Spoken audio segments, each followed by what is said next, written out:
வணக்கம். நீங்கள் இணைந்திருப்பது நியூஸ் ஃபர்ஸ்டின் காலை நேர பிரதான செய்திகளோடு. விரிவான செய்திகளுக்கு செல்லும் முன்னர் முதலில் இன்றைய தலைப்புச் செய்திகள்.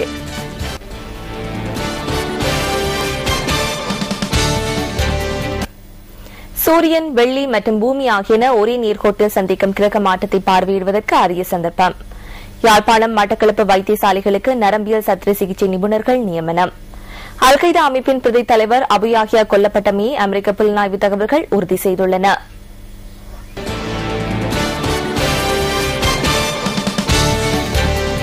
தொடர்பென உள்நாட்டுச் செய்திகள்.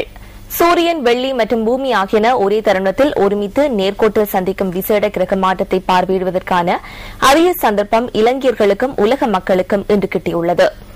சூரிய குடும்பத்திற்கு சொந்தமான வெள்ளி கிரகம், சூரியன் மற்றும் பூமி ஆகியன ஒரே தருணத்தில் நேர்கோட்டில் பயணிப்பது பௌதிக விஞ்ஞானத்தில் மாத்திரமன்றி ஜோதிட விஞ்ஞானத்திலும் முக்கியத்துவம் வாய்ந்ததாக கருதப்படுகின்றது.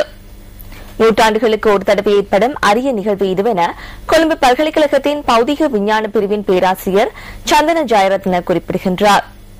சூரியனின் ஊடாக பயணிக்கின்ற வெள்ளி இதன்போது கரும்புள்ளியாக தென்படும் எனவும் இது சுமார் 7 மணித்தியால காலத்திற்கு பயணிக்கும் எனவும் அவர் கூறினார். இதனை சூரிய உதயத்திலிருந்து பார்வையிடக்கூடிய வாய்ப்பு உள்ளதாக பேராசிரியர் தெரிவித்தார். அத்துடன் சூரியனின் ஊடாக வெள்ளி பயணிக்க ஆரம்பித்ததன் சிறிது நேரத்தின் பின்னர் இலங்கையர்களுக்கு அதனை பார்வையிட முடியும் என பேராசிரியர் சந்தன ஜெயரத்ன சுட்டிக்காட்டுகின்றார்.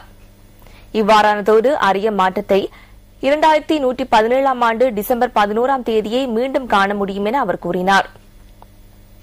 இந்த அரிய நிகழ்வை வாழ்நாளில் ஒருமுறை மாத்திரமே பார்வையிட முடியும் எனவும் கொழும்பு பல்கலைக்கழகத்தின் பௌதிக விஞ்ஞான பிரிவின் பேராசிரியர் மேலும் குறிப்பிட்டார்.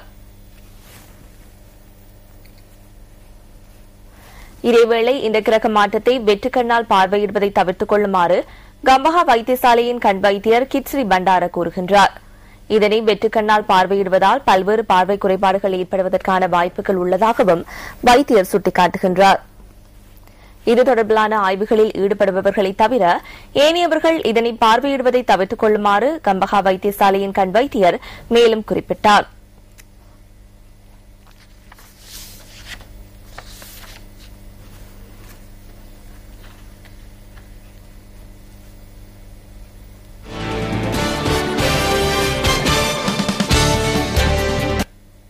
யாழ்ப்பாணம் மற்றும் மட்டக்களப்பு வைத்தியசாலைகளில் நரம்பியல் சத்திர சிகிச்சைகளை மேற்கொள்வதற்கு 2 வைத்தியர்கள் நியமிக்கப்பட்டுள்ளனர். இந்த வைத்தியர்கள் இருவரும் நியமிக்கப்பட்டதன் மூலம் வடக்கு கிழக்கு பகுதிகளில் நரம்பியல் தொடர்பான நோய்களுக்கான வைத்தியர் பற்றாக்குறைக்கு தீர்வு வழங்கப்பட்டுள்ளதாக சுகாதார சேவைகள் பணிப்பாளர் நாயகம் டாக்டர் அஜித் மெண்டிஸ் குறிப்பிட்டார்.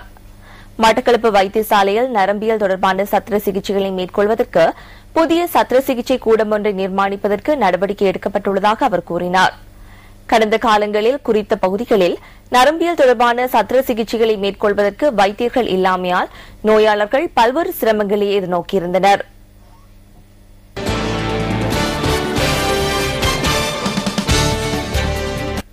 சர்வதேச சுற்றாடல் தினத்தினை முன்னிட்டு மிகிந்தல சரணாலயத்தில் புதிய சூழல் பாதுகாப்பு திட்டம் ஒன்று ஆரம்பிக்கப்பட்டுள்ளது.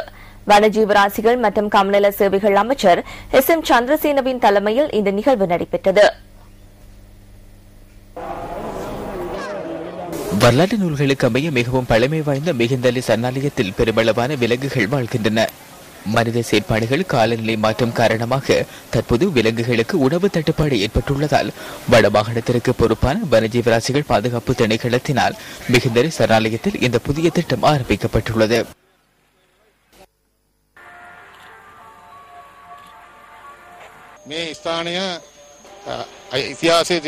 இந்த பகுதியை வரலாற்றில் காணப்பட்டதை போன்று மாற்றுவதற்காகவே மிகிந்தலி சரணாலயத்தில் மாமரத்தண்டுகளை நடுவதுடன் பறவைகள் நிறைந்த அழகான சரணாலயமாக இதனை மாற்றும் நடவடிக்கைகள் தற்போது ஆரம்பிக்கப்பட்டுள்ளன. வனஜீவராசிகள் திணைக்களத்தின் ஊடாக இங்குள்ள அனைத்து தாவரங்களையும் விலங்குகளையும் பாதுகாக்க நடவடிக்கை எடுப்போம்.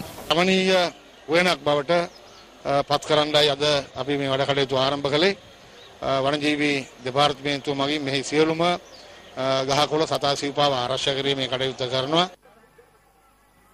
இந்த சரணாலயத்தில் பல்வேறு தாவரங்கள் நடப்பட உள்ளன. விசேஷයෙන්ම සතුන් මේ අබේ දුන්න ස්ථානයේ සතුන් இந்த சரணாலயத்திற்குள் அதிகளவான விலங்குகள் காணப்படுகின்றன. மான், மரை போன்ற பல்வேறு மிருகங்கள் இந்த சூழலில் வாழ்கின்றன. விலங்குகளுக்கு தேவையான தாவரங்கள் இங்கு குறைவாக உள்ளன. அதனால் 582 ஏக்கர் நிலப்பரப்பில் தாவரங்களை நடுவதற்கு நாம் எதிர்பார்த்துள்ளோம். ගස් ගොම්මනක් ඉදිකිරි රෝපණය කරන්න තමයි බලාපොරොත්තු.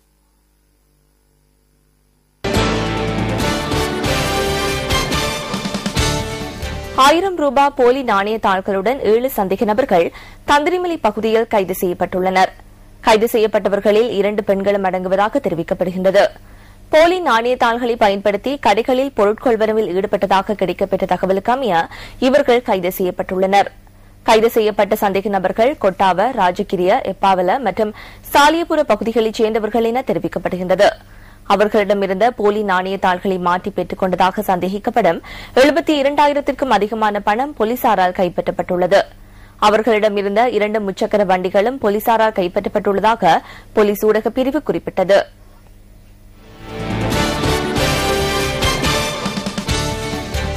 யாழ் மாவட்டம் பனைவளம் செறிந்த பகுதியாக காணப்படுகின்றது. பனையின் மூலம் கிடைக்கும் வளங்களை பயன்படுத்தி மக்கள் தமது அன்றாட பாவனைக்கான பல பொருட்களை தயாரிக்கின்றனர். தமது ஜீவனோபாயத்தை மேம்படுத்திக் கொள்ளும் நோக்கில் பனைவளத்தை பாவித்து யாழ் மாவட்ட மக்கள் பல்வேறு உற்பத்திப் பொருட்களை தயாரித்து வருகின்றனர்.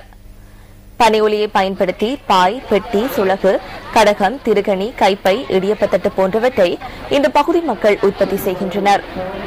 இத்தகைய உற்பத்திப் பொருட்களை வீட்டில் இருந்தவாறே அவர்கள் உற்பத்தி செய்வதுடன் இதன் மூலம் தமக்கு போதுமான வருமானம் கிடைப்பதாகவும் உற்பத்தியாளர்கள் குறிப்பிடுகின்றனர். நவீன உபகரணங்கள் பாவனையில் உள்ள போதிலும் மக்கள் மத்தியில் பனை உற்பத்தி பொருட்களுக்கான கேள்விக்குரியவில்லை என அவர்கள் சுட்டிக்காட்டுகின்றனர். இவ்வாறான பாரம்பரிய உற்பத்திகளை மேம்படுத்துவதற்கான ஊக்குவிப்பு நடவடிக்கைகளை அதிகாரிகள் முன்னெடுக்க வேண்டும் என உற்பத்தியாளர்கள் வேண்டுகோள் விடுத்துள்ளனர்.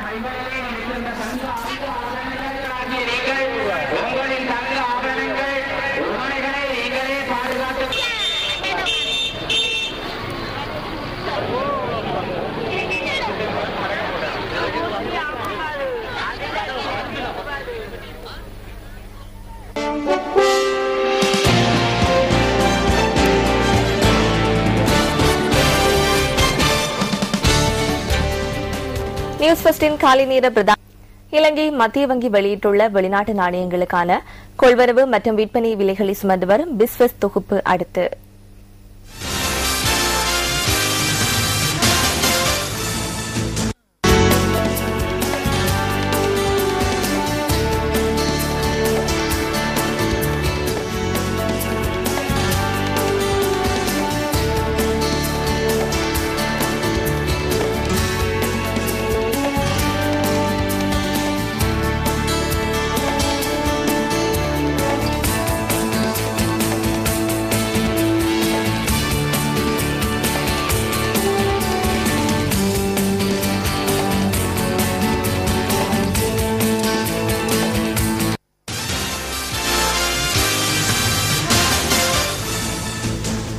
இலங்கையின் அழகிய இயற்கை எழில் கொஞ்சம் பகுதிகளுக்கு உங்களை அழைத்துச் செல்லும் டிஸ்கவர் ஸ்ரீலங்கா தொகுப்பு அடுத்து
அந்த அழகிய காட்சிகளோடு எமது காலை நேர பிரதான செய்திகள் நிறைவு பெறுகின்றன. எமது மணித்தியால செய்திகளை 10:25க்கும் எமது மதிய நேர பிரதான செய்திகளை பிற்பகல் 1 மணிக்கும் எதிர்பாருங்கள். வணக்கம்.